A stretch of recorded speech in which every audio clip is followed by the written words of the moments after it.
right, today we're going to talk about the cell cycle and chromosome structure. And I have this little random quote here for you. And it was written or coined by Virchow. And he was one of the persons in the cell theory.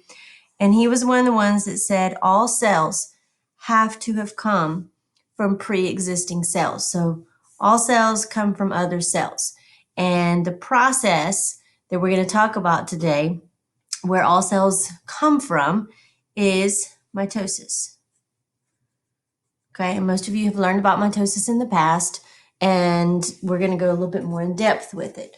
But before we start with the actual cell cycle, we have to talk about what inside the cell is actually being exchanged. So inside the cell, we have all kind of organelles. So the main one we'll talk about is our nucleus. And inside of it, we have our chromosomes and our DNA. And then outside, we have our organelles, so our mitochondria, our ER, our lysosomes, ribosomes, we have Golgi. So there's all kinds of things that are going on. So when a cell divides, it's not just a simple process. It's not like when we did the bubble lab and we had one big bubble and we split it into two. We have to make sure that the two new cells that this cell comes from each have their own nucleus, each have their own DNA inside. They each have their own mitochondria. They each have their own lysosomes. They each have their own ER, et cetera, et cetera, et cetera. Okay? Now, once they have this material, the mitochondria can divide and make some more later on. The ER can replicate and make some more. Golgi, we can make more of it. But if you don't have some of it, none of the new stuff can get made. Now, of all of the contents of the cell that are important, the very most important for cell division is that these chromosomes are transferred to the two new cells, okay? So when we talk about the original cell in this unit, we call it the parent cell, all right? So whatever the parent cell is the one that we're beginning with. And the two new cells that are created from the mitotic process, so this would be mitosis, they're going to be called daughter cells. All right, so when I refer to daughter cells, I'm talking about the new ones that are made. When I refer to parent cells, I'm talking to the original one we started with. On that same line of thought, the parent cell has to be, the daughter cells have to be identical to the parent cell in most ways. So if this is a skin cell, you want the two new daughter cells to also be skin cells. And that's very important because that means the DNA that is being used in this cell is also going to be the same DNA being used in these cells. If it happens to be a heart cell,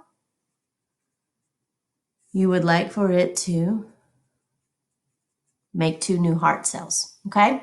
So let's backtrack a little bit and let's talk about why would a cell even want to divide, okay? So, I mean, like if it's doing its job and it's hanging out, why is he gonna take a break? Because when it's going through mitosis, it's not working, okay? So if this was your heart cell and it was going through mitosis to make two new heart cells, then it cannot be doing its job because in that moment it's dividing. So we don't want our cells to be dividing all the time. We need them to be doing this, all right? So the mitotic division happens for very specific reasons. Number one, if you're growing. So if you're an organism and the size of your heart when you were an infant versus the size of your heart now, is your heart's bigger, and so it has grown over the years. Number two, repair. Okay, so any damage that is done, you hit yourself and you kill some skin cells and damage some blood vessel cells. So then new cells are going to have to come in, repair, and then skin cells that are alive in that vicinity will then divide and replace what was there that you damaged. If your hair is is growing, would be a growth. You inside your stomach acid is so caustic that it kills the cells on the inner lining of your stomach. They can make it for about 3 days. So your stomach is constantly repairing itself. A third one is if you are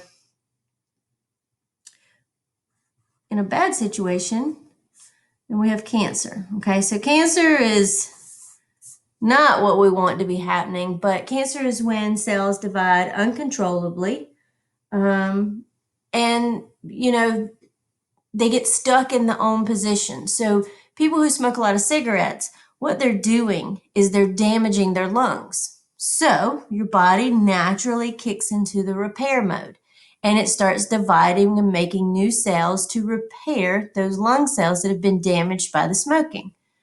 At some point, you keep damaging your cells inside your lungs, they're going to constantly be repairing. So they're going to kind of get stuck in this weird position that's very similar to cancer.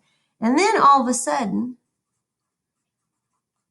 we get uncontrolled cell division. And that's when you've caused your cells in those lungs to divide so much because of all the damage you've done that they kind of get stuck in that position. And then your body can't control them anymore, and they start growing these little tiny tumors. And tumors are not these weird, crazy things. They're just big clusters of your own personal cells. Okay, so let's get back to what happens in this process, because we're going to talk about the normal stuff first. We will have another opportunity to speak specifically about cancer. But cancer is just your cells dividing uncontrollably.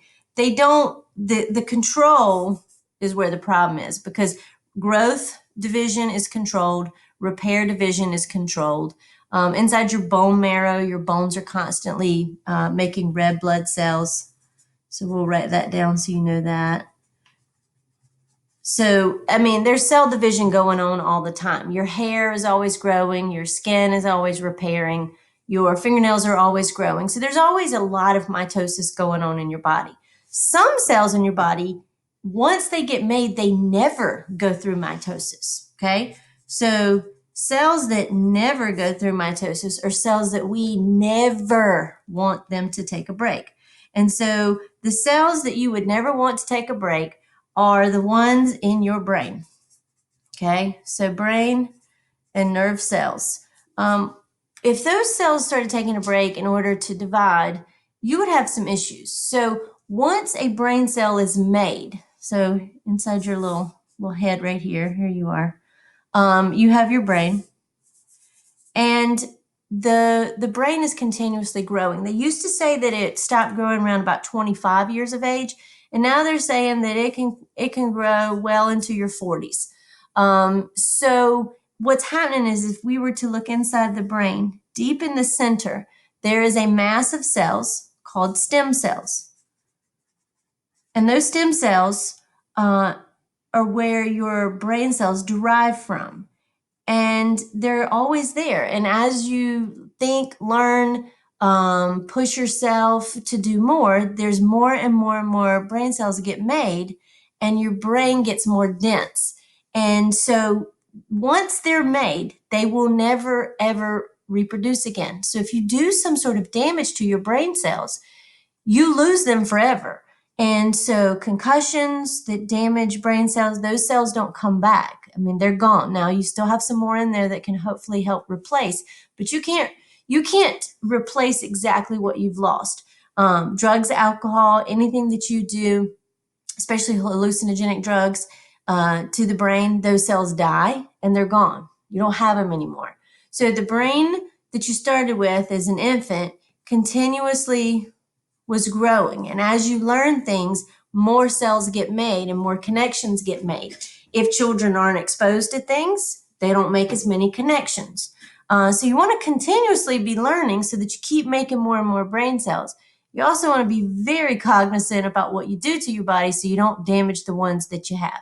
Now, the rest of your body will repair itself, and they estimate that your whole entire body, different cells divide at different rates. Talk about that because that is a little bit of a different issue. So I already addressed that stomach cells every 3 days. So literally every 3 days, they are replacing themselves because they live in such a crazy environment that they have to be replaced. Your skin cells, 2 to 3 months, depending on what you do. Now you get a terrible sunburn, you damage those cells, then they have to replace themselves faster than they would want to. And then that's where skin cancer could potentially come up. Skin cancer is also, you damage the DNA in those cells, which causes more problems. Blood cells, red blood cells, white blood cells, platelets, all of them have different time periods and lifespans, but those are also a couple of months. All right, so when you donate blood and you lose it, then your body has to reproduce it faster. That's what makes you so tired too. And the red blood cells carry your oxygen. So you want to be careful when you donate blood that you donate it in a time period where you don't have a big test or a big sporting event, because your body is going to have to do mitosis to replenish all of this. You have your hair and nails, and that's all the time. Okay, so they're constantly growing. They never stop. Heart cells, they've estimated maybe about every 16 years, one of them will divide. Now, if you have heart damage, you have a heart attack, then they have to replace themselves. And people who've had heart issues tend to be really tired because all of that mitosis takes a lot of energy. Brain cells, the answer should be never. Okay, so once they're made, they never, ever divide again. They stay working. Those are the good ones. We like them. They keep working. And then all your other tissues and muscles in your body divide and reproduce at different rates. So if you're growing, all right, so like when you're growing, all of this is working overtime. And that's why little kids sleep a lot. And that's why if you're sleeping a lot, people say, oh, you must be growing. And it's probably true because all of this mitosis takes energy. So, energy. All right, so there's a lot going on. Okay, so let's talk about what happens inside of one of those little cells. So inside your body, every cell in the nucleus, you have chromosomes. All right, and the chromosomes are made of what? Okay, so they're made of DNA. All right, and the DNA, we've already talked about the structure a little bit, and we'll talk about it more when we start doing genetics. But the DNA, these are your directions. Okay, they're the directions for everything. So it's an entire cookbook. So if you were to take a textbook and you wanted to study about the bones, you would not read the entire book just to study the bones. You would only read the chapter that you needed. So when you look at the DNA in a human, there's 46 chromosomes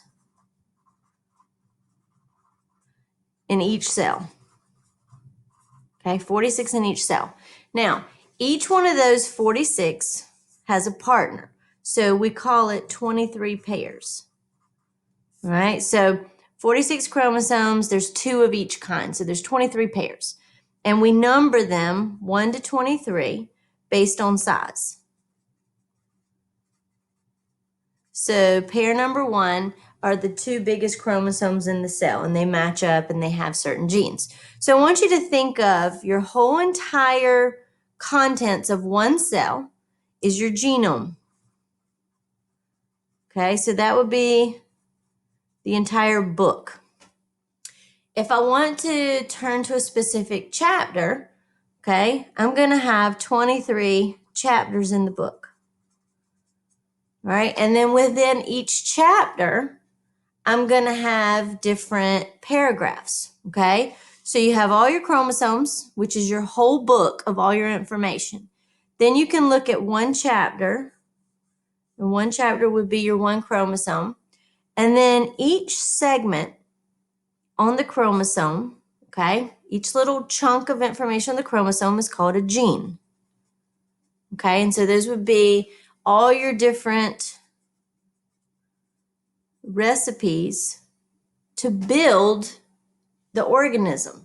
So for humans, we have about 99.3% all the same recipes, which translates into DNA. So we are all about 99% the same. A little bit of differences. Females, we're a little more the same than we are to males, and vice versa. Males are more similar to each other than they are to females. But it's only like a 0.1, 0.2% difference that makes us males and females. Because the recipes are for building the eyes and building the nose and building the cartilage and building the ligaments and building a heart cell, et cetera, et cetera, et cetera. Everything, every little gene is a single recipe to build one single part of an organism. So when you look at our whole genome, the only part of us that's different are the genes for hair color, or the gene maybe up here for eye color. And it's not this basic because your eye color is determined by about 10 different genes, and that's why there's so many different shades. Your hair color is the same way.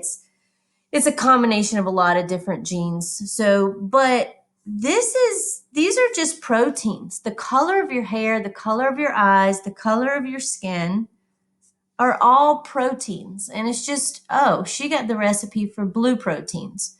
He got the recipe for green proteins. She got a lot of dark skin genes.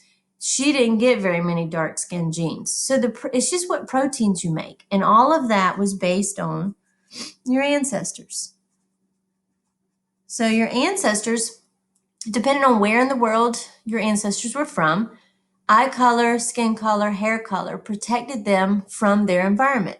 And if they came from dark and cloudy and rainy environments, they didn't really need a whole lot of protein, melanin in their skin. They didn't need a lot of melanin in their eyes. So they were able to have lighter hair, lighter skin, lighter eyes. If your ancestors came from darker climates, then they needed more protection. And that's literally the difference. And now, because we have clothes and sunscreen and houses and things like that, your skin color and your eye color and your hair color really aren't a big consequence of anything. And so a lot of those traits are starting to water down. But that's what I want you to think about these genes. These are recipes, and they make different proteins, and they build the organism. Now, the most important thing about this is that inside of every cell, they have all 46 chromosomes, but they don't actually use all the recipes. So they have the chromosomes in there, but some of the genes are turned off, okay? And then some of the genes are turned on. Now, common sense will tell you genes that are on are the ones they use, and genes that are off are the ones they don't use. So when this cell was to divide, it needs to make sure that the two new cells that it divides into also have the same genes off and the same genes on. If they don't, then you get a problem, because you get this cell turning into two non-identical cells, and that's not good. So when we're doing mitosis, I'm going to show you the correct way that it will occur, but knowing at the end of the unit, we're going to talk about what happens when it doesn't occur the correct way. All right, so inside of a cell, the chromosomes, if you were to stretch them out, they said that every cell has about 2 meters of DNA inside of them. That's a lot of DNA, and you have billions of cells inside your body. So there's a lot of DNA inside of your body. And we're going to try and make sure that we go through mitosis and we replicate that DNA and we get 2 new cells that are identical, okay? And once again, I told you that the one we start with, we'll call it our parent cell, and the two new ones we'll call daughter cells. And they're not that small. That's me being dumb there. But this cell for mitosis starts with 46 chromosomes, and the two new daughter cells are also going to have 46 chromosomes. Okay, so I'm going to introduce a new vocabulary word to you. A cell that has 46 chromosomes, we call them somatic. Okay, so this is a somatic cell, this is a somatic cell, and this is a somatic cell. Now, the fact that we have a name for that cell means there must be another type of cell, okay? So every cell in your body, every single cell in your body is somatic except for one. And there's one cell that for a very specific reason is not somatic. Okay, so if you are a male, okay, that one cell is the sperm cell. Okay, and that sperm cell, we call those gametes. Okay, so your gamete has half the number of DNA, half the DNA in it, so half the number of chromosomes. So it only has 23 because that gamete cannot make an offspring. It has to join with another gamete. And that other gamete is the one you would find in females. And that is going to be your egg. Okay, so that's the female gamete. And science, egg is the common name for it. The egg is actually called an oocyte. All right, so an oocyte is just an egg, and it has 23 chromosomes. And the male gamete is called a sperm, and it has 23 chromosomes. And when you put a 23 with a 23, if you can do math, you get a 46. Okay, and that's where we all began. So we all began this whole life as an egg cell had to combine with a sperm cell. And for about 20 minutes of our life, we were a single-celled organism, okay?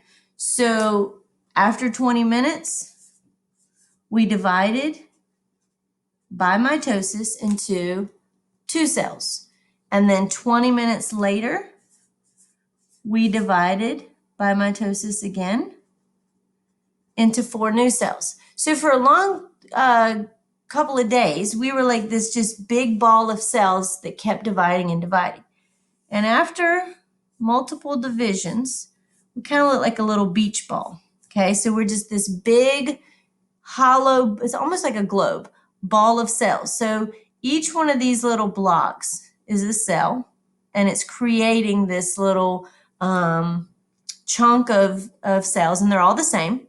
No cell has become specialized yet. So these are all going to be stem cells. So stem cells, okay? Stem cells are cells that have not become specialized. And once we get here to this stage, this is called a blastula. And you're just this nice little ball of cells, you're a couple of days old, and then all of a sudden, chemical signals start occurring. Okay, and it's very complicated and there's a lot going on, but they get, like this cell right here gets told to differentiate and start growing the leg. So it will turn off certain genes that it does not need, and it only keeps the genes on that tells it how to build that particular area of the body. Maybe this cell becomes specialized and is going to become a heart cell. So it differentiates and it specializes into a heart cell or a cardiac cell. And so what it's going to do is it's going to grow into a heart by mitosis.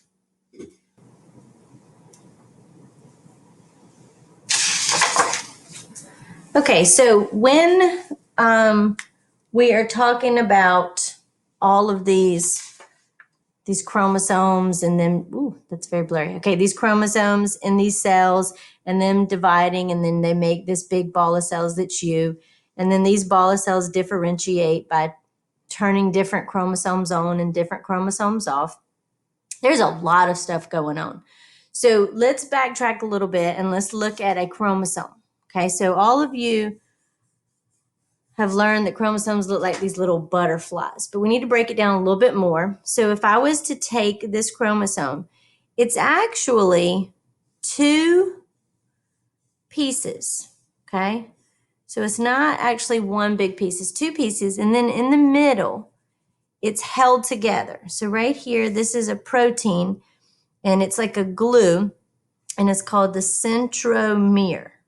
And the centromere is what holds these 2 pieces. They almost look like boomerangs when we draw them. In real life, they're not this perfect. But each one of these is called a sister chromatid. Okay, and they are identical. And that's very important, okay? So since the sisters are identical, you only need one. So a cell only needs one sister to work, okay? Because honestly, this is a complete set of a recipe, okay? This is a duplicate copy of that recipe. So that would be the same thing as you having 2 of one book, all right? So lots of times, if I really like a book, I'll buy another copy of it so that I can give it away to somebody so that I don't lose my copy of the book. All right. So cells only need one sister. So in a cell that is working, if I was to look inside the nucleus, the chromosomes actually just look like this. Okay. Because you only need half, you only need the sister. But when a cell is getting ready to divide, in order to divide, each one of these sister chromatids has to replicate and grow a duplicate copy so that when it divides, one cell gets half and the other cell gets the other half. So when we start doing the mitotic process, you're going to see this double chromosome split into single pieces, and that's all you need because this is just 2 copies of the same thing, okay? And so I want you to understand that the 2 halves are called sister chromatids, and the middle is called a centromere. And then if we were to look at this sister chromatid at the microscopic level, it's a long strand of DNA, okay? And so this is one complete strand of DNA, and this is another complete strand of DNA, and they are identical to each other. And then if you were to look at the microscopic level, this might have A and T, T, A, C, G, C, G, et cetera, et cetera, et cetera. So the pattern of bases, which we'll learn about later, tells the cell exactly what ingredients to add for each recipe. All right, so that's the basis of a chromosome. So this whole thing is a sister and a sister that are identical, held together in the middle by a centromere. And it's referred to as a protein disc. Okay, and that protein disc, if it is dissolved in any way, shape, or form, then these chromatids can separate. Okay, so to backtrack just a little bit, everything that we talked about today is basically just an introduction to your cell cycle and your chromosome structure. All cells come from pre-existing cells. We talked about your reason for mitosis is for growth, repair. If it gets out of control, it's called cancer. Your brain cells, they're never going to divide because when a cell is going through mitosis, it is not working. And so we want our cells in our brains to keep working. We've talked about that the main cell that divides is called the parent cell, and its 2 new cells that it creates are called daughter cells.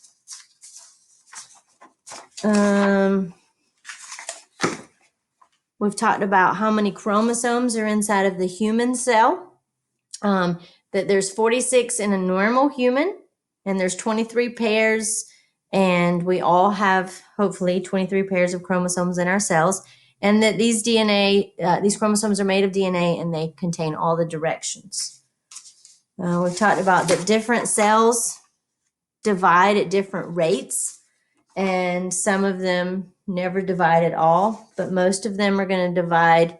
And so basically, if you live to about 90 years old, your body has replaced itself at least 4 or 5 times.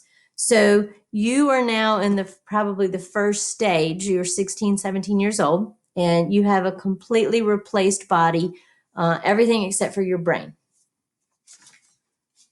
And so then we also talked about somatic cells and gametes. And we'll go even further into that. But that's your introduction to mitosis. And tomorrow you will have notes a little bit further and a lot more specific. Have a fabulous day.